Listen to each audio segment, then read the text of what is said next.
This episode of Pick Up the Six podcast is sponsored by Allbirds. I've been an Allbirds customer for years because their shoes look great, they're super comfortable, and they make shoes and clothes that are better for you and better for the planet by using revolutionary premium natural materials. As a runner, I'm also looking for a shoe that feels and fits great out on a run, and so I'm pumped to tell you about the Allbirds Tree Flyer. I have a pair and they are great. The Tree Flyer is lightweight, super springy, and wildly comfortable, making your running efforts of all shapes and sizes feel surprisingly effortless. They provide unbelievable cushion and comfort, so even your toughest runs are easier on your body. I noticed from step one when I put these on, they just felt great, and that's thanks to the Swift Foam midsole. It's lightweight and big on cushion and energy return. I recommend these shoes because I wear these shoes. I have the orange ones. Plus, they have loads of other great stuff too. And they're hooking you up with a free pair of Allbirds socks on your next order of $50 or more. Just use the promo code PICKUPTHESOCKS. Pretty good, right? Pick up the socks at allbirds.com on your next order of 50 or more, and you're getting a free pair of socks from those guys. Lace up the Tree Flyer and get running today at allbirds.com. That's allbirds.com. My guest today wants to help you elevate your leadership. His name is Robert Pizzini, and he's the CEO of iFLY Virginia Beach, an indoor skydiving facility. He's also a 26-year Navy veteran and master explosive ordnance disposal technician with multiple deployments and a Bronze Star. We have a great conversation, so let's get into it with Robert Pizzini. Brian Jodas back once again for another episode of Pick Up the Six podcast. Before I bring in Bob Pizzini, I just got to give a shout out to my friends at Laser Llama. I'm rocking a new Pick Up the Six lid here. It's like a dark camo. It's kind of hard to tell on camera. And then this faux wood. These guys freaking rock, man. They take care of all of our hat stuff. It's laser-llama.com. And this is an unpaid plug. I threw this hat on before coming in the studio. You guys see I'm often wearing these. They fit great. Their customer service is awesome. They just always take care of us. And we've used these hats as sort of a thank you gift for a lot of our clients and friends. But we might start selling them too at pickupthesix.com. So if you're interested in that, let me know. But also just want to give a shout out, Laser Llama. Love you guys. Love what you're doing. Great company. They care a lot about veterans and first responders too. So just love what they're doing and thought I'd give them a little shout out before we get going. So let me bring up my friend, Bob. Man, my brother, how are you? Good to see you. I'm doing good, Brian. How are you? It's super exciting to do this. I'm great, by the way. Thank you. I'm better than I deserve on a day like today. It's super exciting to do this because I sat in your office just a couple of weeks ago. I was in Virginia Beach for a big F3 training event, right? An overnight grow ruck. You guys have heard me talk about it. We spent, 16 hours under rucksacks and logs and weight and, got in the surf and just did a bunch of hard stuff throughout the course of the night. What I call sort of, playing tough guy for an evening, but also got to instill a lot of really cool leadership principles into the hearts of the 32 men who completed this training exercise. And we're going to talk a lot about leadership today. So it was cool to meet you then, man. Marty Strong got us connected. He's like, you got to go over and see Bob, see what he's doing at iFLY. And I think you guys will hit it off. And we're like, we got to get on the air as soon as possible. And so here we are. Super cool. Yeah. Marty's awesome. And I can't thank him enough for connecting us. Yeah, he's a connector, right? Like I just get the feeling for sure. meeting him. I've only known him for a certain amount of time. We had him on the show, had a great conversation. Awesome, former Navy SEAL, did some cool stuff on behalf of our country. But he said every time I've asked him, let me get you connected here. Let me help with this. We had lunch. It's when he brought up your name. He said, he's right down the road. Go check him out. I'm like, I got time while I'm here. And so here we are. That's cool. Yeah, man. How are things with you? Things are awesome, man. I have the disease of entrepreneurialism, I think is what it's called. Yeah. So I've got my hands in way too many things. And, that's just kind of the way things have been with me my entire adult life. I wouldn't have it any other way. And, you don't win them all, but you sure go after the ones you think have merit for a variety of reasons. Yeah, there's no doubt about that. Bob's also the host of Elevate Your Leadership podcast, and it's just a big part of what he does. You're sitting in the iFLY Virginia Beach offices. You're going to tell us what that is in a little bit. And I got to see it with my own two eyes. Next time I come up there, we're going in the tunnel, right, to get some wind underneath us. But you've also got a pretty incredible career, man. 26 years in the Navy, got to blow up stuff and help people from not getting blown up. as an EOD guy. So just tell us a little bit about that experience and what drew you into that naval path. Everybody's got different ways in which they get there. So how'd that happen for you? Yeah, sure. So, I was of the era. I grew up watching the undersea world of Jacques Cousteau. And, first it was in black and white, and then it was in Technicolor. And so I wanted to be a scuba diver at like the age of 12. So I went and got certified to be a scuba diver. And then I went to civilian commercial dive school, if you will. And when I graduated high school, my plan was to go work in the oil fields off the Gulf of Mexico or something like that. In the meantime, I ran across these fellas called Navy divers or former Navy divers. They were being treated really well. Going back to my high school days, I read a book in the library of our high school titled Navy Diver. And so that was always rolling around in the back of my mind. And then one day it just all came together. My buddy's friend went to boot camp, Navy boot camp. He came home, looking sharp in his uniform, and he presented well and had his confidence. And I thought, I need the Navy. The Navy doesn't necessarily need me, but I need the Navy. And so my career ambition at that point was to be a Navy diver. Fast forward a few years, Navy diving led to Navy EOD, explosive ordnance disposal. And that wound up being the vast majority of my 26-year career. That's cool, man. Multiple deployments, a Bronze Star recipient. Our friend John Richards, I don't know if you know him at all, from One Nation Coffee. He's been in the Navy almost 20. So you guys, I don't know if your paths overcross at all. You've got some. They haven't. I've heard the name. I'm familiar. I know of, but I haven't met him personally. Yeah, good dude. Mission driven with what they're doing with the coffee company. They give back a ton. Absolutely love what they're doing. You guys should try to link up at some point. In fact, we can make that happen here for sure. But tell our listeners, man, if they're like, all right, so what is a explosive ordnance disposal guy or gal? What are you doing?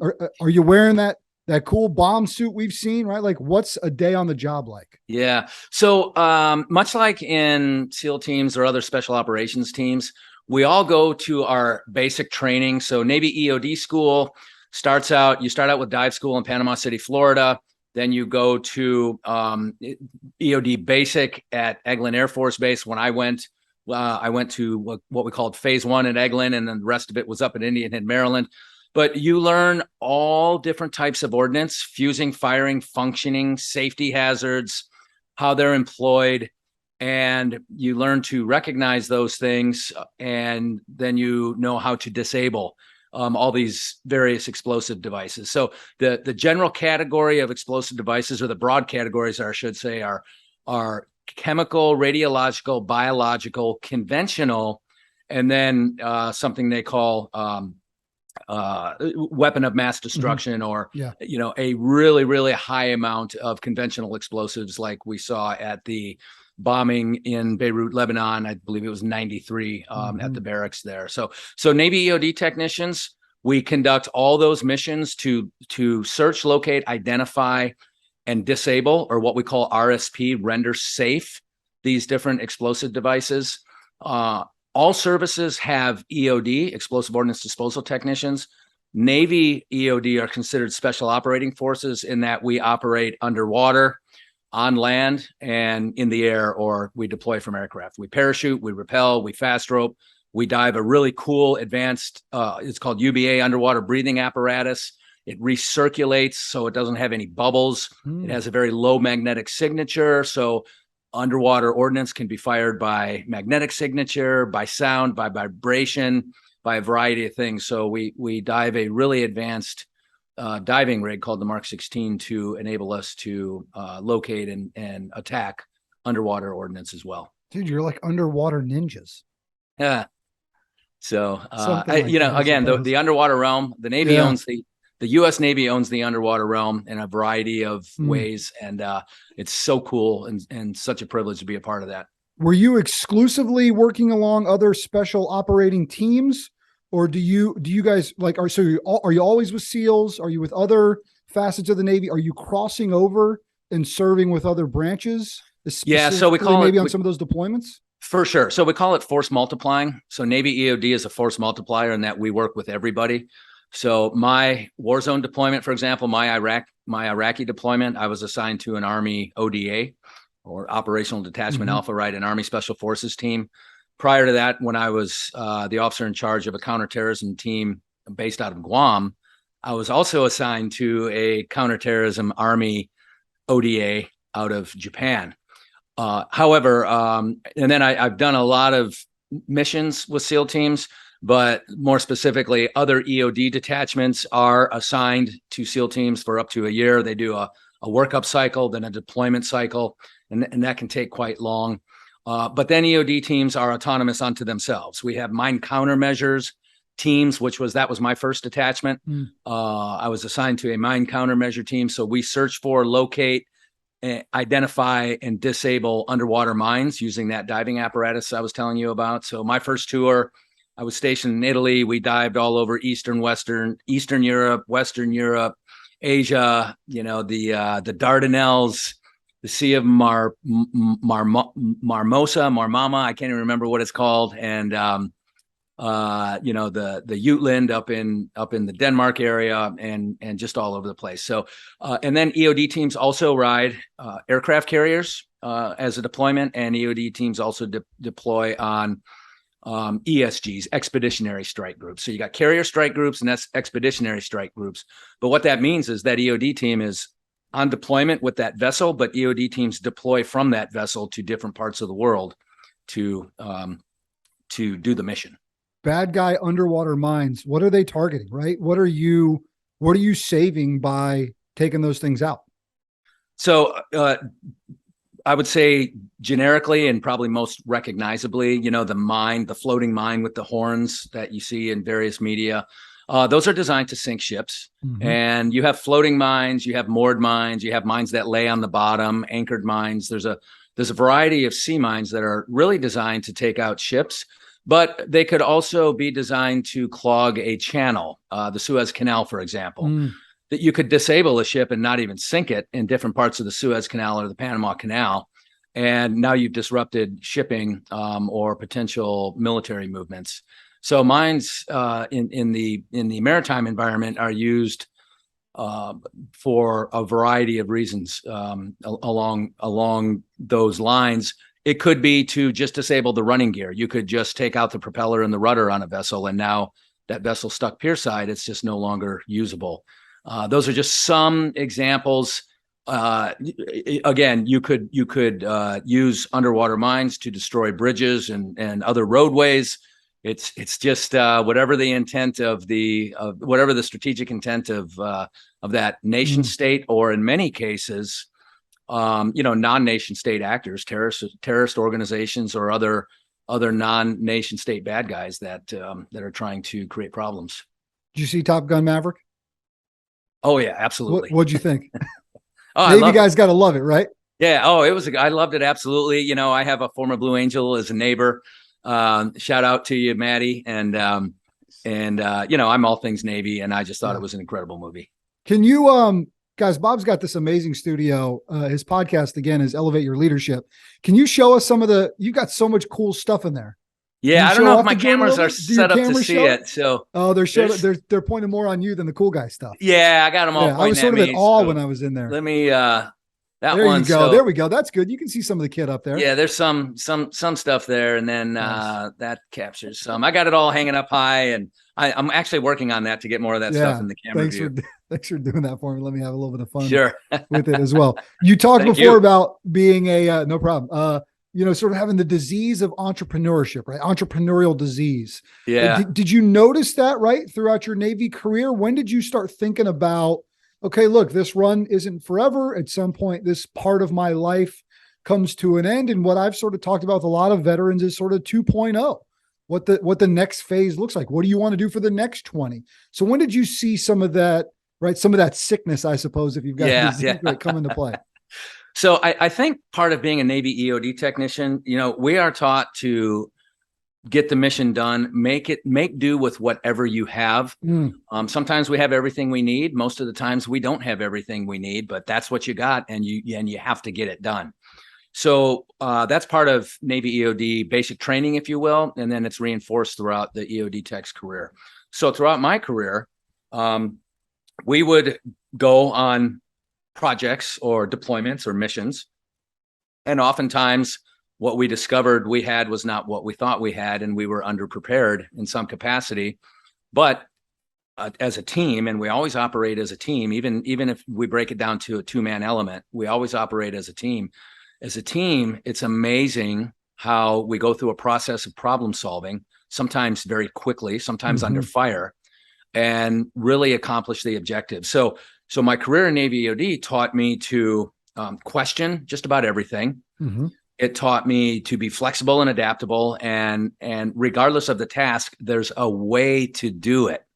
And towards the end of my career, I was looking at some business things that I thought I might be interested in, and my diagnosis of the entrepreneurial disorder, it probably came officially about 3 or 4 years after I was out. And I'm running in all these different directions, and I'm like, all right, what am I doing here? Right. And I've got to harness this.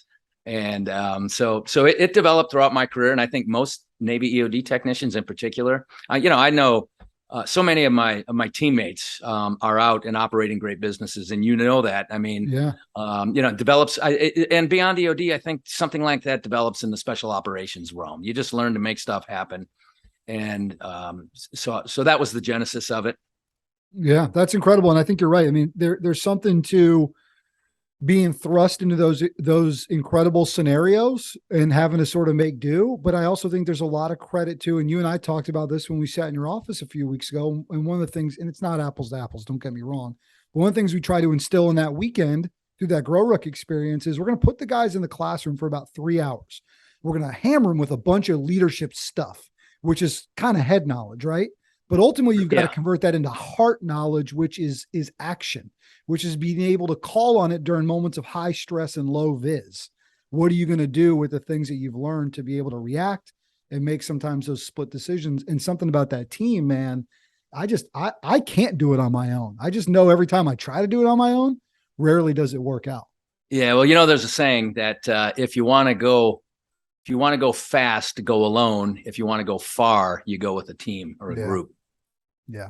Yeah, for sure. I love it. I know you've instilled a lot of that with your team there. All right. What brings us to iFLY Virginia Beach, right? How does that happen? Because then through that, you've really launched out an incredible leadership training product, the way in which you manage your team, the way in which you communicated about. So just tell me a little bit about that story. Sure. So when I retired in 2010, I went to work for a company called R3 Strategic Support Group. I actually helped put the company together. Very good friend of mine was in the ownership structure. And this is somebody that I have known for 25 years in my military career. We still remain good friends. And when he said, Bob, I want to put this together and I want you to be, one of the kind of the key person on the East Coast, I was like, Mark, I'll work for you anytime, any day. And so I worked for that company for 5 years, helped start it and grow it. But at the same time, my last active duty assignment in the military was I was responsible for sustainment and advanced training for all the East Coast Navy EOD technicians for all things diving and all things airborne. So in the airborne realm, we would go to wind tunnels, vertical wind tunnels, kind of is generically what they're called. We would go to these vertical wind tunnels in different parts of the country, and we would do our training. And we would see every other operational unit from Virginia Beach at these other locations, Florida, Arizona, and everyone's out there doing their training. And while we were there, we would see the business model. Not only did I know the size of the check that I was writing and to the organization, no kidding, and the other operational units were writing, but we would see the birthday parties and mom, dad, and the kids, the family packages, and the 18-year-olds on a date and the corporate events. We saw the full business model at these other locations. And Virginia Beach is a tourist destination. Yeah. And with a huge military presence. With the largest concentration of Navy special operations. Wow. In the world. So you're like, why the heck don't we have this here? Yeah, exactly. And we would always come back to Virginia Beach, whether we're driving back or flying back. And the whole team is always talking about, oh, man, why isn't there one here? And I would love to do that. And there was all this rumor and innuendo about, oh, I heard, the deputy commander of Dam Neck, which is a key installation here, bought the rights to the territory and nobody can do it. And then somebody else would say, well, I heard somebody tried to do it and the city said, no, it's too loud. So there was all this kind of rumor and incorrect information that was floating around out there. So one day when it was obvious, two things dawned on me just before I retired. One is this would be a great business for Virginia Beach, particularly if it was at the ocean front. And the second thing was somebody's going to do this eventually. It's going to happen. And it might as well be me. I am well positioned based on my military experience and my education and some of the other things I've done in my background. I'm well positioned to be the person to get this done. And so that gets to kind of the disease, right? So once I plant that seed in my head, that's the thing that I started losing sleep over. It's like, and then there's a race. Then there's competition. And then, I'm working with the manufacturer of the equipment and they go, hey, we're not trying to put pressure on you, which they were. We're not trying to put pressure on you, but we just want you to know that there's one or two other groups that look like they're pretty serious about this. And, so you need to get your ducks in a row and get this thing done. So, so just to kind of, put a quick ending to that story, I got serious about it and I was able to put together a business plan. I was able to, first of all, learn how to spell the word business, because in the military, EOD, we do a lot of cool stuff, but balance sheets and profit and loss statements and cash flow statements are not part of, unless you're a logistics or supply officer or something like that. So, so I had to give myself a mini business education. I had to write a business plan. And then I decided to make a list of 10 potential investors and start meeting them one-on-one. Now I'm summarizing about 2 years of activity. Sure. Yeah. And so I went to the first investor who said no. Second investor said no. The potential investor, I should say. And the third one said, we're interested. Why don't you look these things up, get the answers to the following questions and come back and see us. That process went on for a year. And then, at one point I walked back in their boardroom for a meeting and there were a few other key people there that didn't attend the regular meetings. And they said, where are we going to put this thing? Let's get it done. Wow. And so super, super stoked about that. But again, kind of the foundation, I knew that the foundation of this business plan was going to be military training. And then if we put it in the right place, we have great tourism here for a pretty significant part of the year. And then we have a local population with disposable income. Government is kind of the primary economic driver in this area. So I just thought it was a safe proposition overall. And here we are 8 years later. It's really cool. And you talked about that sort of oceanfront property. They've got a massive boardroom at the top of the building that has an incredible view. And it's set up to do those things. It's set up for the birthday parties and the casual person that walks in and wants to do it. But yet they're also training the elite, right? Some of the best in the world to do what they've got to be able to do in there. And I got a chance to witness some of their leaders in there, putting people through some of the paces. It was really pretty incredible. What's your job there, right? Like, what's your title there? What's your job there? So, well, titles. So I guess the longer your title is, the less important you are. The shorter your title is, the more important you are, I've heard. But anyway, so within the partnership, the business structure, I'm the managing partner and then chief executive officer. So I'm the managing partner of the business entity and my partner who's not active in running this business. But then I'm the chief executive officer for iFLY Virginia Beach Indoor Skydiving. And so what is my job? Well, CEOs, with the way I chose to handle my time and represent this organization as the chief executive is, number one, make sure that all 40 of my teammates have everything they need to do their job. Do we have enough people on the team? Are they properly trained? And do they have everything they need equipment-wise to provide an absolute first-class experience to everybody who comes through our doors? Now, I don't deliver we call it delivering the dream of flight, or what we call it bringing people together through the dream of flight. Yeah. Now I'm a certified instructor, but if you want to have the best experience possible, I'm not your guy, right? We have great instructors who do it every single day. And so my job is to make sure that they are properly enabled to do what it is they do. And I'll tell you, my first job as CEO was this job, right? It just happens to be my business. So you learn as you go. And good EOD technicians, or I should say all Navy EOD technicians, one thing we're good at is learning on the fly and taking a piece of information and analyzing it quickly and turning it into something useful and valuable. So, so as I evolve as the chief executive of this organization, the first year or two, I had to spend a lot of time inside the organization, and I was much more hands-on. But I always wanted to evolve from that, because my job really is to spend more time outside of this organization, outside the walls of this building, representing the organization and representing the people on this team. And so luckily, because I have such a great team, I have the opportunity to be involved in many other things in our great city.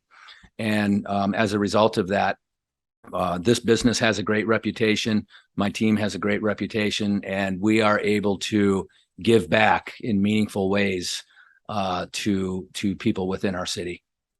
You'll get this, because I know this is the kind of guy you are and how you're wired. All right, so that's your job, right? You're the CEO.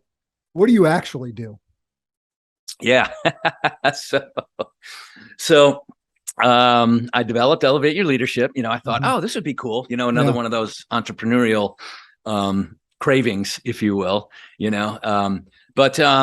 So what I do, that's a really good question, because what's Bob's purpose, right? And because I know there's more to. You're not just running this company, right? Oh, not. I mean, my general manager and my management team run this company. Right. So, right. Yeah, they run it. And so what I do really, I think that really goes back to my personal definition of leadership. Yep. And my personal definition, the short version is 2 words: enabling others. So I coach high school hockey. So every kid on that high school team is a better hockey player than I am. So I'm not out there showing them, the finite technique of what it is they need to do. I'm out there getting them. You don't have to suit up every now and then and just bring them down a peg or two. Well, I used to when they were like mites and squirts and peewees, right? But now most of them are taller than me, faster than me. Yeah. But my job, just like Tiger Woods has a golf coach, right? My job is to bring out what's already in people and develop them and make them better at what it is they do. Now, that's at home with my 18-year-old twin son and daughter. That's on the ice with my hockey team. That's certainly within the 40 or so people on my team. But it's also through the Chamber of Commerce. I'm very active with the local Chamber of Commerce. The Chamber of Commerce mission is to create conditions for businesses to thrive. And, they asked me to lead efforts in different capacities. So I donate a lot of time to the Chamber of Commerce, the Hampton Roads Chamber of Commerce, very large chamber, by the way, comparatively across the U.S. But I spend a lot of time with the chamber, because not only does my business thrive, but so does the business community.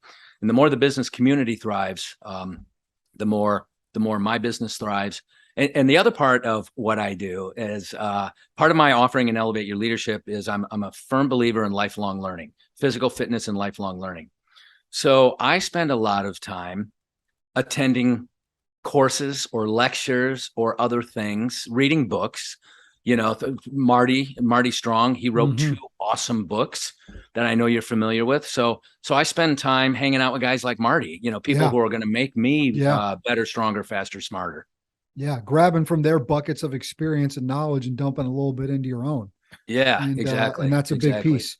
What's missing in ways of leadership today? What are you seeing out there, right? What are leaders missing on? Yeah. So, surprisingly, they're missing a lot of things. And again, this is based on my 11, 12 years now since I retired. But in the military, the leadership model is, by the time you're 23 or 24 years old in the military, you're on your 2nd or 3rd leadership assignment, and you've been to probably 2 or 3 developmental academies based on your rank, right, to prepare you for the next rank. So the military is very deliberate in preparing people for higher levels of leadership. At the same time, the military expects that you will fail in your quest to become a better leader. And when that happens, rather than give you a kick between the legs and say you're fired, they pick you up, they dust you off, they might give you a little tap somewhere here or there. And then they say, now get out there and do it again. Right. And don't worry, because I'm right behind you. I have your back. My friend, Dr. Gary McGrath talks, who was in the Army. He talks about I have your back leadership. And that's really the model of the military, or at least that was my experience. And because of that, what I personally adopted is, as a leader, you have to expect 100% from those you lead. Anything less than 100%, well, we'll do what the boss says 50% of the time, 75% of the time. That doesn't work. So as a leader, you have to require 100%. As somebody who's being led, you owe your boss 100%. If you're going to be short of 100%, you better have a discussion with somebody and explain why. But the bottom line is, you owe your leader 100%. But the most important thing is, people will fail. People will come up short of 100%.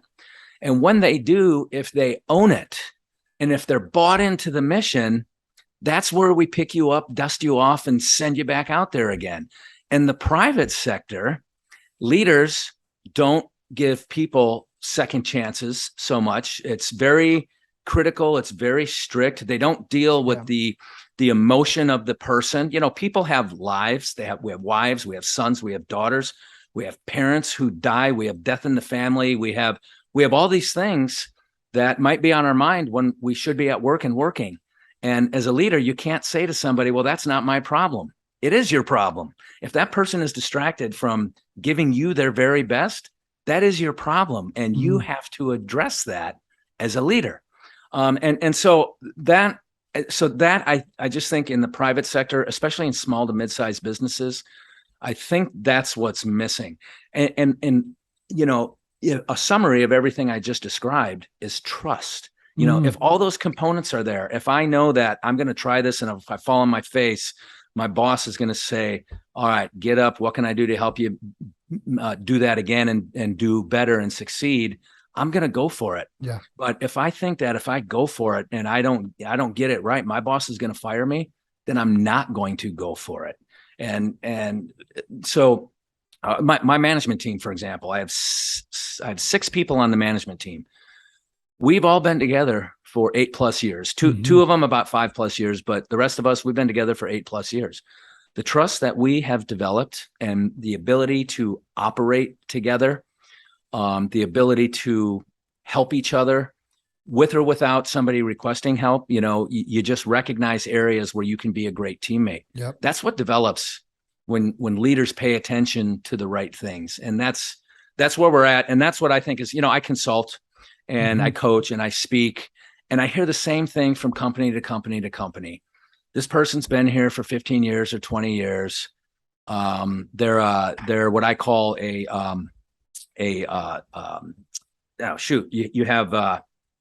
have settlers, migrators, and pioneers, right? So you have these settlers, 9-to-5ers, just punching the clock. And to be honest, some organizations, they need those settlers. But as a leader, you can drive somebody to be a settler, or you can drive them to be a pioneer. And you have to understand that that's your responsibility. Yeah. So I'll take a pause there, man. That was a long answer. I'm loving it. I'm loving it. And check this out. I think a lot of it revolves around creating a culture wherein we're not telling you or recommending you bring the standard down. What we're saying is, by upholding the standard, you got to create a culture where when someone says, boss, I failed, you say, that's freaking awesome. Now, what do we do? Yeah, right? Exactly. Not by weakening the standard, but by embracing a culture wherein the failure can be used as a data point to course correct, because you trust each other. There's got to be trust inside of the leadership team, a shared leadership team at that as well. Trust critical, because without trust, you can't fail forward, and you can't have opportunities for candor. Candor, speaking hard truth with love. Right. And trust is an underlying component. Exactly. Of that. And it wasn't always that way. Yeah, it wasn't always that way. And in a lot of boardrooms, it's likely not. Yeah, exactly. People are scared shitless. They're going to make a mistake. They're going to get fired. Yeah, that's exactly right. And again, that's what I experience in a lot of my consulting work. And I've actually turned down, in one case specifically, after I got to know the organization, I thought to myself, I'm not your guy. Yeah. There's some roadblocks here and within the leadership that clearly I'm not going to be able to change or impact. So thank you, but I'm just not your guy. Yeah. And look, it's not always easy work, right? Leadership is not easy work. It's why my good friend Frank Schwartz of the Unlocked Leader says, if it were easy, we wouldn't need leaders. You need exactly. People that are able to step into that.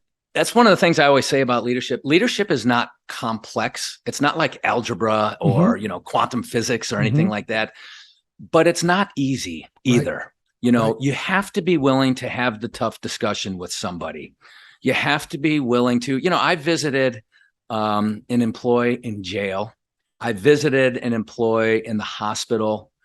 Obviously, we've hired and we've fired, and you have to be willing to do all of that. That stuff's not easy, but it's not. It's just the right thing to do. Yeah, my father, the greatest leader I've ever known. Incredible career. It's been well documented on these airwaves, just all the things that he's done on behalf of our great nation. And to your point, the complexity is he puts leadership in three things. You got to do these three things: provide vision, uphold the standard, make hard decisions. Now, there's a lot of hard stuff in those three things, but the complexity of that, and if you're a leader, you say, I feel like I need something to sort of put some framework around me, put some guardrails around my leadership. What can I be about? Okay, cool. Provide vision, uphold the standard, which means you have to as well. Yeah, do it right. yourself, and make hard decisions. Work around those three. Yeah. Get going. And let's just take a look at make hard decisions, right? So leaders make decisions all day long. And constantly in a state of decision making. And Jeff Bezos, for example, I believe he was quoted somewhere as saying, I don't make a lot of decisions on a daily basis, but the decisions I do make affect millions of people or millions. Sure. Or millions of dollars. So he has to be very deliberate in his decision making. And, minus the Bezos empire, any leader should be equally as deliberate in their decision making. And oftentimes as leaders, we want every piece of information we can get to guide us in the decision, in making the right decision. But oftentimes we don't have everything we need, but we still, at some point, you have to go. You have to get off the X. You have to say, man, I wish I had more info, but this situation has become urgent. Yeah. And it's time for me to pick a cardinal direction and get the team moving. And leaders who are repeatedly indecisive, you hold up the rest of your team, and you're going to lose trust and confidence in that situation. So just to your dad's point of making hard decisions, there's a lot to that. Yeah, there's no doubt about that. Bob, before we go, man, just love it. Tell folks a little bit more about the Elevate Your Leadership podcast. We get a sense as to what kind of conversations you're having there, but just tell us a little bit what's happening over there. Yeah, you bet. So, leadership, we all are what's the word I'm looking for? We are our memories. We are who we've interacted with. Yeah, we're like we a sponge, all become, man. Yeah, like exactly. So the Elevate Your Leadership podcast is all about talking to leaders who have valuable information to share. And of my 31 or 32 episodes, I promise there's value in every single one of those episodes. Yep. And it just depends, where you find the value, but I guarantee there's something there for everybody. And the reason I say that is because every time I've done an episode, there's been value to me. I've had aha moments with everybody that I've had discussions with on my podcast. But real quick, about 3 or 4 years ago, I was looking for leadership development for the people, everybody on my management team and everybody else. And we did some of the traditional stuff that's out there, and it was good, but it wasn't what I was looking for. It wasn't scratching the itch. It wasn't that I have your back, go fail, and I'm going to be there for you. Or here's the other thing. Leaders are going to come up short at times as well, and you need your team to be there for you. Yeah. And that is critical. And, so, leadership is a push-pull, if you will. So I developed this offering called Elevate Your Leadership. It's about 8 hours of facilitated discussion, originally designed to happen here at the beautiful facility of iFLY Virginia Beach. And the flight experience which is kind of a metaphor for teamwork and kind of expanding your comfort zone, facing your fear. The flight experience was originally part of the program that we put together, and then COVID hit. So I had to transition to an online seminar, which actually turned out to be quite successful. And so I really enjoyed doing the online seminars as well. I have free webinars, online seminars. All of that turned into a book, which is at the publisher right now. The book titled, guess what? Elevate Your Leadership. Nailed it. That'll be out before Christmas. Beautiful. Available on Amazon. So, it's just a lot of fun stuff going on. And I have a great team, and I can't emphasize how important it is to have a great team. Again, if you want to go fast, go alone. If you want to go far, have a great team. RobertPizzini.com is probably the best way to get a hold of me. Or if you just Google iFLY Virginia Beach, you can track me down that way. Google Robert Pizzini or Bob Pizzini, and my SEO is pretty good. People will be able to find me, and I answer my own phone, so I'll be happy to chat with anybody. I love it, man. Brother, it was great to catch up, man. Good to see you again this way. Next time I'm in the area, we'll get in the tunnel. We'll have some fun that way. And let's get I you already there tried for sure, to recruit him out to some F3 workouts. He said, man, I did plenty of they were making me get up. It's been fun. Yeah, good stuff. Hey, Brian, thank you so much, man. I appreciate it. My pleasure. Listen, anytime I get a chance to have a Pizzini on the show, I was like, we got to do it. We'll make pretty good. You must have some Sicilian in you. Yeah, we got a little bit in there for sure. All right, my bros. Good to talk to you. All right. See you. He's Bob Pizzini. I'm Brian Jodis. That's been this episode of Pick Up the Six podcast.